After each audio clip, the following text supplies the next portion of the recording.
Hello and welcome to Miniature Adventures. I'm Big Lee, and this week I want to talk about our friendly local game stores. Are they becoming a thing of the past? So while I was away on holiday, I did what I usually do, and I tried to visit a few game shops. The wife likes to explore little market towns, and we both enjoy a good charity store or two. They're always a great place to find cheap books. So I usually also end up looking up a local game store and try to pay them a visit. However, on this holiday, I found that to be quite a bit of a challenge and wondered, not for the first time it has to be said, if friendly local gaming stores are fast becoming a thing of the past. Whenever I'm in a new location, I always try to find a local gaming store, pay them a visit. And by game store, I mean non-Games Workshop chains. Nothing wrong with Games Workshop if that's your thing, but they aren't really the sort of diverse and interesting game stores that I like to visit. But finding other independent stores is often a hard task, and it seems to be getting harder. Or maybe I'm just not looking hard enough. So back in the day, when I were a wee lad, there seemed to be lots of game stores in most high streets. Some specialised in miniatures games, some for kit builders, some for model railroad enthusiasts, and many were diverse in their offerings, crossing several genres. Then in the 80s and 90s, it seemed that many either went out of business or were bought by Games Workshop and turned into their branches. Now for a while some variety still existed in those stores, but pretty quickly they only ended up selling Games Workshop stuff.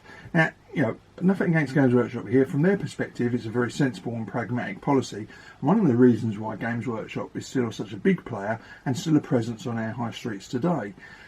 But ensuring their survival, they of course reduced the number of independent game shops to what felt like just a few diehards. Now these stores offered a more eclectic range of games and products and were a refuge from Space Marines and Orcs with bolt guns, although some of the more enterprising ones would also have some Space Marines and Orcs with bolt guns that offer a bit more of a wide range in their stores. But was that just my impression? It's probably inaccurate, but it's what it felt like at the time. So roll forward several decades, ye gods I'm old, and it does sometimes feel like even these old diehards are at risk of extinction. There have been many changes, not least the advent of the World Wide Web and the birth of internet shopping. And my local game shop disappeared some 20 years ago or more. And like many, I get most of my supplies these days from just two sources, online or at trade shows. So whenever I'm travelling, I always try to seek out a nearby local game store, an independent, and support them in some small way. I invariably end up buying a load of paints and models and some tools, even if I don't really need them, just to put a few quid their way and say your presence on the high street is appreciated. Now the most successful of these will have an online presence of course these days, and I'm sure many of those that went by the wayside did so because they couldn't quite make that transition. Maybe that's an oversimplification, but that seems to be my impression.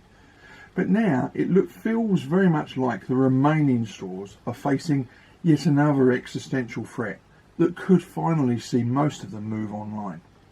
So here in the UK, it's long been recognised that rising business rents have put pressure on retailers of all kinds.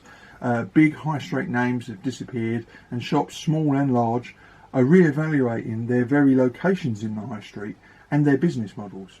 And now the energy crisis could be about to land the final blow to the remaining stores, the final nail in that coffin.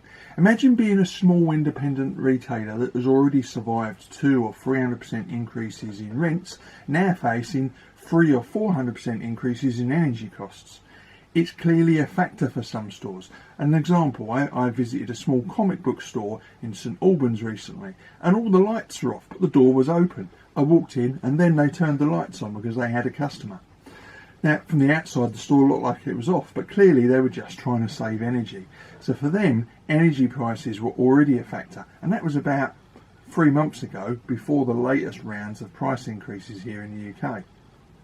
So it has to be said, I'm not really sure what the answer is for these remaining game stores. A lot will depend on how much competition they have, how well supported they are, how innovative and flexible they are.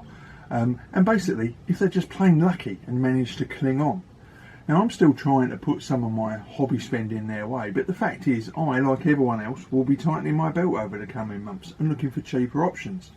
Inevitably, internet game stores will still get most of my spending, as will traders at shows, and that's very unlikely to change. And I'd hazard a guess that for many of you viewers, your spending follows a very similar pattern. So today's video has been a little bit of a ramble in some respects, and there are no real positive conclusions, unfortunately. But as usual, that's because I wanted to ask you what you think. I wanted to start a conversation. What is your experience? Has your local store survived, thrived, or just plain disappeared? Do you think the remaining high street stores that aren't part of a chain need to change their business models, relocate, or consider going fully online? Maybe your experience is different to mine. I mean, I, for instance, have rarely played a game in a store. They're retailers to me, but maybe they need to be a bit more like a club than a shop. That's just one suggestion. Now, as always, I'd love to hear what you think on this subject. Your experience is much broader than one person's alone, and I'd always love to hear what your perspective and experience has been on this particular issue. So please join the conversation below, and of course if you enjoyed the video, please like, subscribe and share. And if you want to keep up to date with weekly content from this channel, please tap the bell notification icon. So until next week, stay safe, keep gaming, and of course keep rolling high.